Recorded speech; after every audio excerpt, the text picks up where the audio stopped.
Una figura se levantó en el Congreso sin previo aviso. Nadie lo esperaba. No había cámaras encendidas, no había periodistas en la sala. Pero Omar García Arfús interrumpió la sesión con un documento en la mano que, según él, no podía esperar un minuto más. Lo que ocurrió después cambió la historia política reciente de México. Arfús no hizo una propuesta, no presentó una iniciativa. Hizo algo más temido. Habló. Con nombres, fechas y hechos. Frente a un Congreso que respiraba rutina, reveló un informe confidencial que vinculaba directamente al crimen organizado con estructuras de gobierno de los últimos 12 años. Y lo dijo así: no se puede combatir al narco si las instituciones que deberían enfrentarlo le abren la puerta principal. El aire se volvió pesado. El informe había sido elaborado por la Unidad Nacional de Inteligencia Criminal con apoyo de organismos internacionales. En sus primeras páginas ya se citaban omisiones graves cometidas por autoridades estatales en Sinaloa, Sonora y Veracruz, pero hubo un fragmento que congeló la sala. Hablaba de visitas documentadas de operadores del cártel de Sinaloa a la sede del gobierno de Sinaloa entre 2021 y 2023. No dijo nombres. No hacía falta. Las miradas se clavaron en Rubén Rocha Moya, actual senador de Morena y exgobernador de ese estado. No hubo gritos. No hubo defensa inmediata. Solo silencio. Un silencio que se hizo aún más denso cuando Arfús desplegó mapas y registros que detallaban el flujo de recursos públicos hacia empresas fachada. Empresas vinculadas a redes de lavado de dinero. Empresas que coincidían con movimientos de personas protegidas por esquemas institucionales. Luego mostró documentos con denuncias ciudadanas ignoradas deliberadamente. Denuncias sobre desapariciones, sobre reclutamiento de menores. El patrón era claro, no era solo omisión, era complicidad. Una senadora de Morena intentó frenarlo. Esto debe tratarse en privado. Arfús respondió sin levantar la voz. El crimen se ha fortalecido precisamente porque todo se ha tratado en privado. Hoy decidí hablar en público. Y entonces, como una daga final, reveló que las últimas páginas del informe contenían una nota escrita a mano por él mismo. Hay políticos que no solo fallaron al Estado, lo entregaron con las manos atadas. Los murmullos rompieron el silencio. Asesores entrando y saliendo. Teléfonos vibrando. Algunos legisladores revisaban papeles sin saber si estaban autorizados para verlos. Y Arfús seguía. Habló de carpetas de investigación cerradas sin sustento. De movimientos financieros sin respaldo legal. De blindajes institucionales que impedían actuar a fiscales y jueces. Todo estaba documentado. Nadie lo interrumpió. Nadie se atrevió. Nadie aplaudió cuando terminó. Era como si todos supieran que lo que acababan de escuchar no era un simple informe. Era una acusación formal sin nombres, pero con destino claro. Y el nombre que todos tenían en mente era Rubén Rocha Moya. Pero el silencio no duró mucho. Rocha pidió la palabra. No podía quedarse callado. Con voz firme y un gesto de dureza, negó todo. No voy a permitir que se me insulte con informes sin pruebas. Esto es un intento de manchar a quienes hemos servido al pueblo. Algunos de su bancada aplaudieron. Otros bajaron la mirada. Del lado opositor, la atención era absoluta. Arfús esperó. Lo dejó hablar. Esperó unos segundos más y luego pidió el uso de la palabra. Lo que dijo fue breve, pero devastador. Usted no está aquí para defender su nombre. Está aquí para explicar por qué no actuó. No hubo respuesta. No podía haberla. El rostro de Rocha se endureció. Un asesor se le acercó y le susurró algo. Pero ya era tarde. Ese instante fue captado por cámaras. En minutos, el clip estaba en redes. 12 segundos bastaron para incendiar TikTok, Instagram y X. El hashtag #Rocha protege al narco se volvió tendencia nacional. Mientras tanto, Arfús cerró con otra frase directa. Las palabras se defienden con acciones. Y usted tuvo su oportunidad y no hizo nada. Las redes estallaron. Medios y usuarios compartieron fragmentos del informe filtrado. Capturas de pantalla, mapas del cártel de Sinaloa, gráficos sobre desvíos de fondos públicos. Titulares como Rocha en la mira, Arfús confronta al narco desde Senado o protección institucional en Sinaloa inundaban la conversación. Al interior del Congreso, el ambiente era de crisis. Algunos pedían suspender la sesión. Otros, conformar una comisión especial. Pero el daño ya estaba hecho. El informe ya estaba en el aire. Ya no había forma de callarlo. Rocha abandonó el recinto sin declarar. Más tarde, publicó un escueto comunicado en redes. Mi compromiso con la legalidad es total. No responderé a provocaciones políticas disfrazadas de informes técnicos. Pero la respuesta en línea fue inmediata. Miles replicaron la frase de Arfus. Explique por qué no actuó. Horas después, el informe comenzó a circular completo, aunque en versiones filtradas. Medios de investigación, periodistas independientes y colectivos de víctimas accedieron al documento completo. No era una acusación vaga, era un archivo minucioso. Años de cruce de datos de inteligencia, auditorías, registros de movilidad, transferencias bancarias y testimonios. Todo apuntando a lo mismo. Durante el mandato de Rocha en Sinaloa, el crimen no solo fue tolerado, fue asistido. 3 ejes concentraban las acusaciones más graves. Primero, la omisión ante denuncias ciudadanas. Al menos 57 reportes de actividades del cártel en Mazatlán, Guasave, Badiraguato y Culiacán fueron ignorados. Docentes, médicos, policías rurales, todos documentaron presencias armadas, desapariciones, control territorial. Ninguno fue atendido. Segundo, visitas de operadores criminales a la Casa de Gobierno.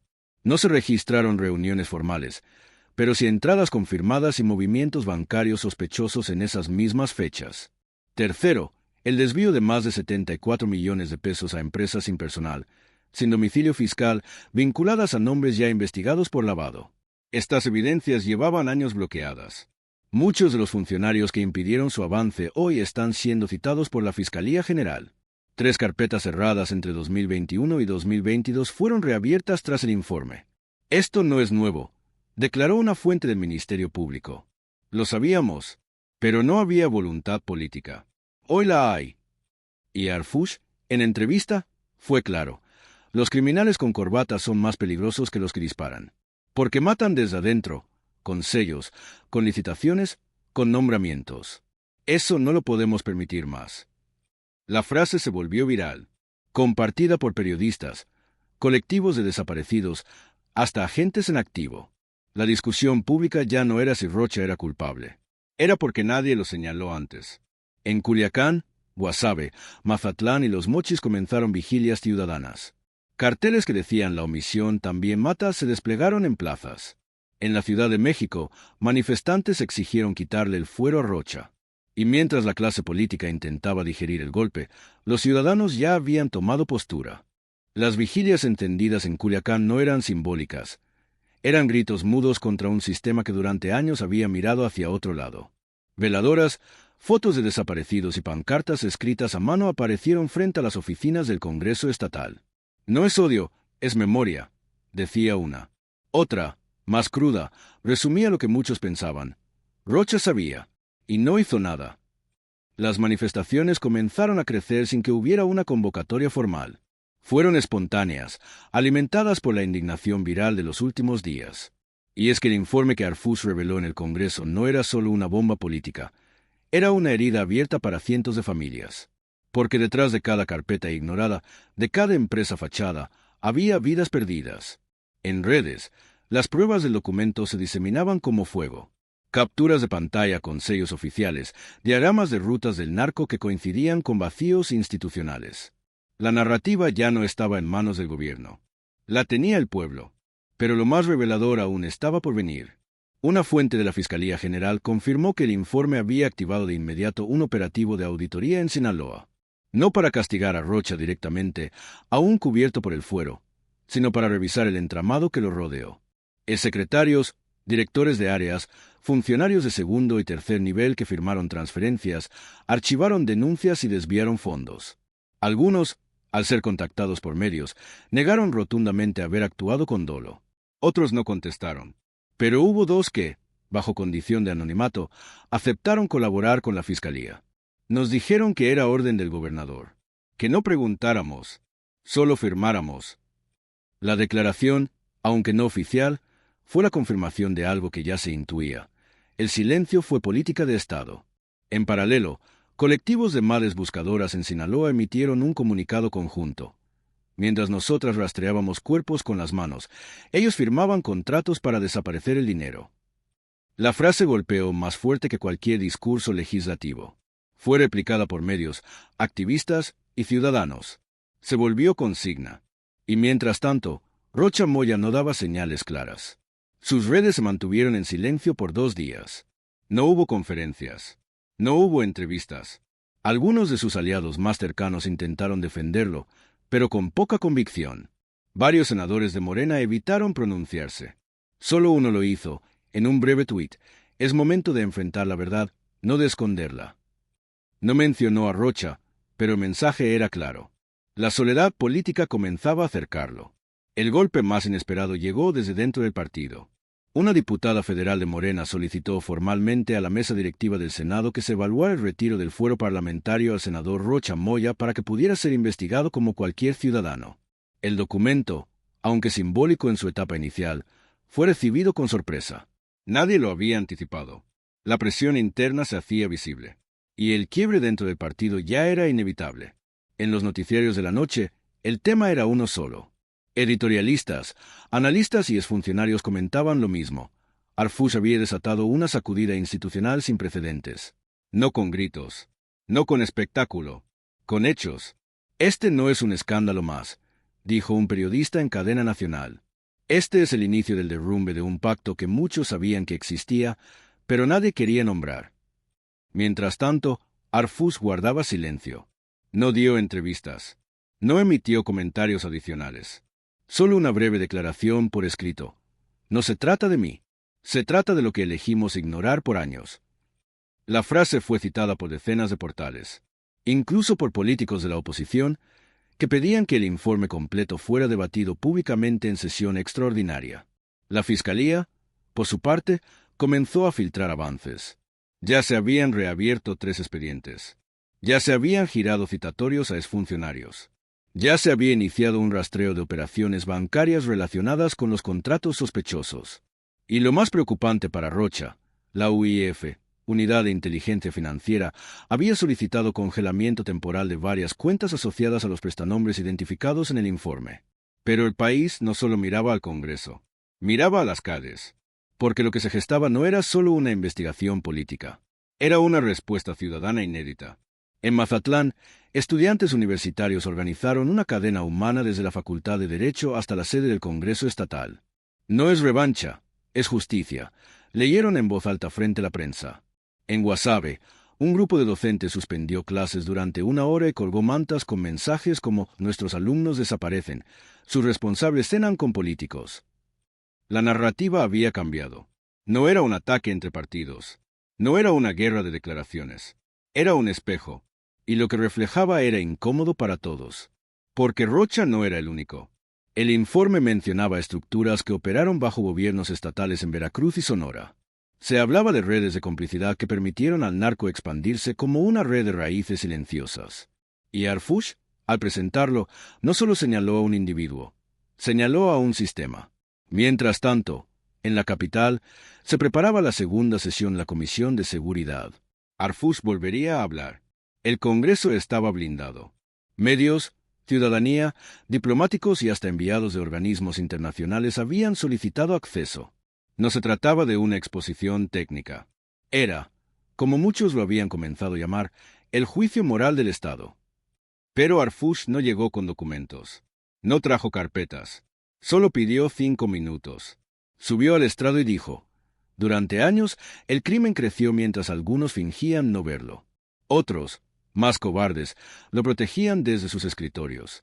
Hoy no vine a señalar personas. Vine a recordarle a este país por qué perdimos tanto. Hizo una pausa. Nadie respiró. Si quieren saber por qué el narco creció, busquen quién se quedó callado cuando más se necesitaba hablar. La frase fue como un disparo. Las cámaras no cortaron. Los rostros quedaron expuestos. Algunos bajaron la mirada. Otros apretaron los puños. La sala estaba en silencio, pero el país gritaba por dentro. Y así terminó esa sesión. Sin réplicas, sin discursos triunfalistas, sin negaciones, porque por primera vez en muchos años, el poder había tenido que escuchar sin interrupciones una verdad que todos conocían, pero nadie había tenido el valor de leer en voz alta. La frase de Arfús no se borró con el tiempo. Todo lo contrario. Se volvió permanente. Cada vez que aparecía una nueva revelación en la prensa, cada vez que surgía otro fragmento del informe, la cita era reutilizada como martillo. Busquen quién se quedó callado. La frase se convirtió en consigna, en grafiti, en meme, en pancarta. El silencio ya no era protección. Era evidencia. El impacto político comenzó a sentirse con violencia sorda dentro del Senado. Durante una sesión ordinaria, varios legisladores de Morena evitaron ocupar sus curules junto a Rocha Moya. Fue sutil, pero notorio. Los medios lo registraron y las redes lo magnificaron. En paralelo, una corriente al interior del partido comenzó a sugerir pausar temporalmente la actividad parlamentaria del senador hasta que la Fiscalía determine el curso legal del asunto. No era una expulsión, era una congelación política. Pero mientras la cúpula intentaba contener el incendio, en Sinaloa el fuego ya era incontrolable. Grupos de ciudadanos comenzaron a exigir auditorías municipales. En Guasave, un colectivo entregó una solicitud formal al Congreso local para que se revisaran los contratos otorgados durante la administración estatal anterior. En Mazatlán, se presentó una denuncia ciudadana contra exfuncionarios de la Secretaría de Obras Públicas, exigiendo revisar la licitación de más de 200 millones de pesos entregados a empresas que figuraban en el informe. Las instituciones comenzaban a moverse, lentamente, empujadas por la presión. Pero la sociedad ya iba 10 pasos adelante. La narrativa ya no la escribía el gobierno, ni siquiera los medios. La escribía la calle. Una reportera del semanario Reforma del Pacífico publicó una investigación paralela al informe de Arfús. Accedió a fuentes que trabajaron en el área de adquisiciones del gobierno de Rocha. Su reportaje, titulado Los contratos de silencio, reveló cómo se fraguó un sistema de adjudicaciones dirigidas que beneficiaban a empresas fachada. Testimonios protegidos detallaban el modus operandi. Se lanzaba una licitación falsa, se simulaban 3 cotizaciones y se elegía una empresa sin historial, registrada a nombre de personas sin relación con el sector. El dinero era transferido, triangulado y desaparecía. El reportaje coincidía con lo dicho por Arfús. Pero además añadía un elemento clave: registros de llamadas entre funcionarios estatales y asesores vinculados a líderes del cártel de Sinaloa. Las fechas coincidían con entregas millonarias y con periodos en que las denuncias ciudadanas por desapariciones se disparaban.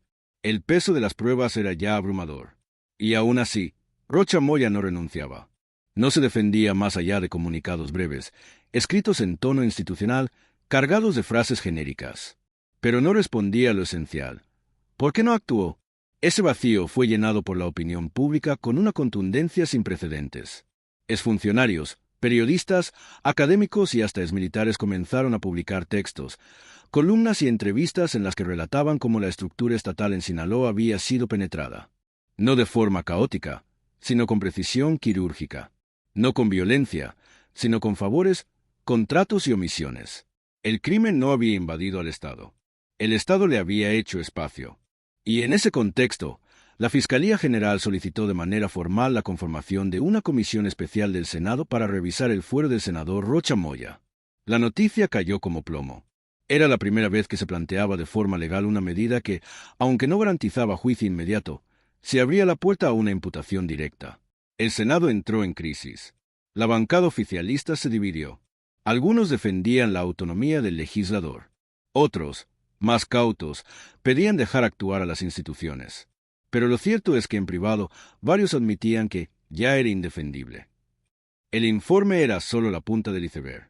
Las carpetas reabiertas, las transferencias confirmadas y los testimonios protegidos eran ya demasiado.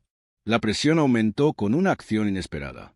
La Comisión Interamericana de Derechos Humanos solicitó al Estado mexicano información oficial sobre los casos de desaparición en Sinaloa mencionados en el informe. El caso trascendía ya las fronteras. No era un escándalo interno, era una herida internacional. Mientras tanto, Omar García Arfús continuaba en silencio, no por falta de pruebas, sino porque había entendido algo clave. Ya no era él quien hablaba. Eran los documentos, eran las cifras, eran las voces que durante años fueron acalladas. Y eso tenía más fuerza que cualquier discurso. En una nueva sesión de la Comisión de Seguridad, sin previo aviso, Arfús regresó. No pidió la palabra de inmediato. Esperó, escuchó, observó, y solo cuando el turno fue suyo, subió al estrado con una carpeta en la mano. No era el informe original. Era una actualización. Con voz neutra, casi quirúrgica, leyó: desde la última sesión, se han reabierto 14 carpetas de investigación. Se han identificado 26 cuentas bancarias ligadas a redes de lavado. Y se han citado a comparecer a 18 exfuncionarios del gobierno de Sinaloa. Nadie interrumpió. Nadie lo cuestionó. Este no es un tema de partidos. Es un tema de Estado. Y lo que está en juego no es un nombre. Es la legitimidad de nuestras instituciones. No permitamos que el silencio se vuelva costumbre otra vez. La sala quedó inmóvil. Nadie respondió. La tensión era total. En las calles, la ciudadanía ya había asumido el control del relato. Colectivos organizaban foros públicos, debates, vigilias. En las universidades se abrían espacios para discutir el informe. Profesores de Derecho Penal y estudiantes analizaban el caso como ejemplo de colusión institucional. Un grupo de abogados en Culiacán presentó una petición ante el Tribunal Electoral para que se revise la validez de los nombramientos hechos durante la administración de Rocha, alegando que podrían estar viciados de origen al estar vinculados a un gobierno que facilitó de facto al crimen organizado. Mientras tanto, el senador en el ojo del huracán seguía sin aparecer en público. Su última declaración escrita ya sonaba a fórmula repetida. Confío en la legalidad y colaboraré con cualquier investigación. Pero nadie le creía. El país no le creía. Las víctimas no le creían. Ni siquiera su partido. La narrativa no era si Rocha era culpable. La pregunta era, ¿quién más sabía? ¿Quién firmó?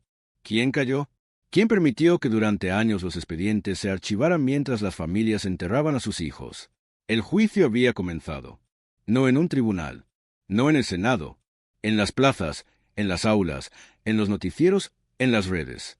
La justicia popular estaba dictando sentencia. Y el veredicto no tenía apelación. El país ya no estaba esperando respuestas. Las estaba exigiendo.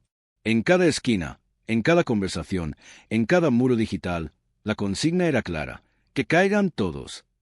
No bastaba con señalar a un solo nombre. La sociedad ya había entendido que lo ocurrido durante los sexenios anteriores no fue casualidad ni error. Fue una estructura montada para permitir que el crimen operara con más poder que el Estado. Y esa estructura tenía responsables: políticos, funcionarios, legisladores, empresarios, policías, fiscales. Todos los que alguna vez firmaron algo, ignoraron una denuncia, desviaron una llamada, retrasaron una carpeta o simularon una auditoría. Todos. El Senado, acorralado, convocó una sesión extraordinaria. El tema: la posible remoción del fuera senador Rubén Rocha Moya. Nunca antes en la historia reciente se había debatido una medida de ese calibre contra un miembro en funciones con tanto poder. La tensión en el recinto era palpable. Afuera, miles de ciudadanos se habían congregado. Algunos con pancartas, otros con fotografías de desaparecidos. Muchos solo estaban ahí para ver si, por una vez, la ley se aplicaba de arriba hacia abajo. La sesión fue larga, tensa, interrumpida varias veces por enfrentamientos verbales. Algunos senadores defendían a Rocha en nombre del debido proceso, otros lo acusaban de traición institucional. Pero lo que más pesaba no eran los discursos, eran los documentos. Cada hoja del informe de Arfús, cada captura bancaria, cada mapa, cada denuncia ignorada, era un ladrillo más en el muro que se levantaba entre Rocha y la posibilidad de salir impune. Al final del día, no se logró la votación definitiva. Pero sí un avance inédito. Se aprobó, por mayoría, que la Comisión Especial trabajara en la recolección de pruebas complementarias para remitir el caso al Poder Judicial. Era un paso lento, pero era la primera grieta formal en el blindaje político de Rocha Moya. En paralelo, se filtró a los medios un audio devastador. Una llamada entre un exfuncionario estatal y un operador financiero del cártel, en la que se mencionaba directamente a Rocha. La voz decía: el jefe ya dio el visto bueno. Todo pasa por la oficina grande. Solo no pongan su nombre. El audio fue verificado por 3 periodistas independientes. No había dudas. La voz era auténtica. El escándalo se volvió irreversible. Ya no era una denuncia institucional. Era una crisis de Estado. Desde la presidencia, el vocero emitió un comunicado ambiguo, en el que se afirmaba que las investigaciones deben seguir su curso sin intromisiones, pero no se mencionaba ni una sola vez el nombre de Rocha. El silencio oficial comenzaba a oler a complicidad. Pero la ciudadanía no se detuvo. En Los Mochis, en Guasave, en la capital del país, las manifestaciones se volvieron permanentes. Frente al Congreso, se instaló un campamento que exigía justicia, revisiones patrimoniales y audiencias públicas. Estudiantes de derecho montaban guardias legales para asistir a las familias que querían presentar nuevas denuncias. El país entero parecía haber despertado de un letargo de años. Y ahora pedía cuentas. Mientras tanto, Arfús continuaba su labor sin estridencias. No acudía a programas de televisión. No respondía a ataques en redes. Solo seguía trabajando. No vine a salvar la política. Vine a decir la verdad. Escribió en un tuit. Fue todo, pero fue suficiente. Lo replicaron millones. En un giro inesperado, comenzaron a surgir otros informes. Funcionarios de seguridad en Veracruz y Sonora, inspirados o presionados por el caso de Sinaloa, comenzaron a filtrar documentos que mostraban patrones similares. Empresas fantasma, denuncias enterradas, contratos direccionados. Era como si el país hubiera abierto de pronto una caja de Pandora llena de verdades que llevaban años selladas con miedo. Y entre tanto ruido, entre tanta evidencia, Rocha Moya seguía en silencio, rodeado por un equipo legal cada vez más pequeño, abandonado, lentamente, por sus antiguos aliados. Su rostro ya no aparecía en mítines. Sus discursos eran omitidos por los noticieros. Nadie le daba espacio. Nadie quería quedar salpicado. Hasta que un día, sin previo aviso, publicó un vídeo. Estaba solo, sin fondo institucional, sin banderas, vestía una camisa blanca. Habló por 3 minutos. Dijo que lamentaba lo ocurrido, que él nunca tuvo intención de perjudicar al pueblo de Sinaloa, que las decisiones tomadas durante su gobierno fueron basadas en información incompleta, que si se cometieron errores, la historia los juzgaría. Pero no hubo lágrimas, no hubo asunción de culpa, solo palabras calculadas que llegaron demasiado tarde. En redes, el vídeo fue recibido con desprecio. Eso no es arrepentimiento, es miedo, escribió una usuaria. Otro comentó, las madres ya lo habían dicho, la omisión también mata. Y entonces llegó el momento final. El Tribunal de Justicia Administrativa recibió una solicitud formal de revisión de los contratos firmados durante el gobierno de Rocha. A las pocas horas, la UIF confirmó que congelaba preventivamente 15 cuentas adicionales ligadas a su administración. Y la Fiscalía, en un comunicado sin precedentes, anunció que ya existía una carpeta de investigación abierta a su nombre. Por primera vez, su nombre figuraba como objetivo legal. Rocha Moya fue citado a declarar, no como testigo, como indiciado. En Culiacán, la noticia se recibió con aplausos, no de celebración, sino de dignidad. Por fin, alguien tenía que sentarse frente a la justicia. Por fin, alguien de arriba. Por fin, alguien con poder tenía que rendir cuentas.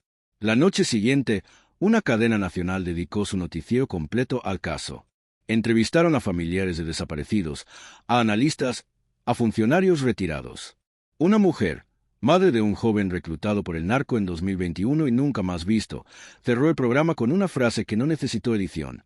Durante años les pedimos ayuda, y nos dijeron que no había pruebas. Ahora que las hay, queremos justicia, no discursos. Y así, el país entendió que la política no podía volver a ser lo mismo, que las instituciones no podían seguir protegiendo los suyos, que el crimen organizado no se combate con declaraciones, sino con acciones, y que el silencio, a veces, es el grito más fuerte de todos.